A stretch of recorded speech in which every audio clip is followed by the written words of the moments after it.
आणि हे एकदम हे बघा तुम्ही किती हेवी मटेरियल आहे, म्हणजे कोणत्या प्रकारची तकलीफ नाही याची काही नाही एकदम. नमस्कार शेतकरी मित्रांनो, या डस्टिंग पावडरचा जे मशीनचा विषय आहे त्यामध्ये मागच्या बाजूला या पद्धतीनं त्यामध्ये बॅटरी असते.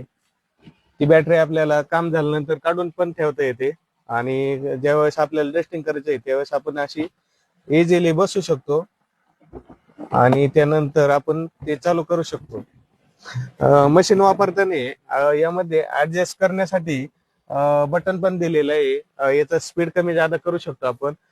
चॉकी सेंटरला पण याचा उपयोग होऊ शकतो, कारण याला ऍडजस्टेबल असल्यामुळे आपल्याला आता या स्पीडनं आपण जर आळ्यांवर धुराळणी केली,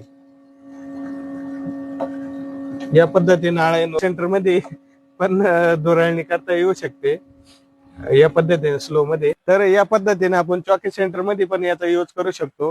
एकदम हेवी क्वालिटीचं आहे, यामध्ये कोणत्या प्रकारचं हे नाही, एकदम सुंदर मशीन आहे आणि पाईप फ्लेक्झिबल आहे. हा वापरण्यासाठी आपण रॅक मध्ये इकडे तिकडे कुठेही घालू शकतो.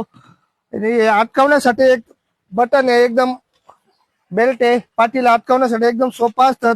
ऍडजस्टेबल बटन आहे, आपल्याला किती चुना पाहिजे त्या पद्धतीने आपण वापरू शकतो. आणि हे एकदम हे बघा तुम्ही किती हेवी मटेरियल आहे, म्हणजे कोणत्या प्रकारची तकलीफ नाही याची काही नाही, एकदम पक्क आहे. तुम्ही चॉकी सेंटर वापरू शकता, शेड मध्ये वापरू शकता, काय अडचण नाही, बिंदास घेऊन टाका. किंमत पण मापातच आहे, सुंदर मशीन आहे आणि आपल्या हाताला पण त्याचा ताण होत नाही एकदम मापात असल्यामुळे. चला, धन्यवाद.